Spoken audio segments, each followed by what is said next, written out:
আসসালামু আলাইকুম, কেমন আছেন সবাই? সূরা বাকারার 153 নং আয়াতের অর্থ পড়ছি, তেলাওয়াত করব না যেহেতু সময় কম।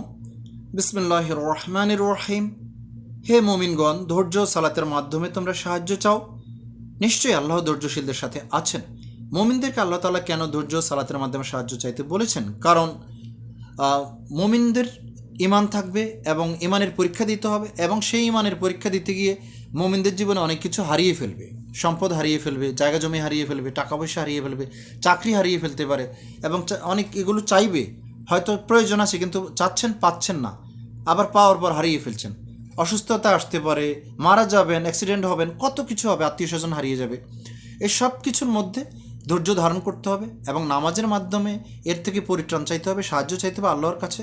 এবং নিশ্চয়ই আল্লাহ তাআলা আপনার ইমানের পরীক্ষা নিয়ে আপনাকে সাহায্য করবেন। ততক্ষণ পর্যন্ত ধৈর্য ধারণ করতে হবে, এটাই।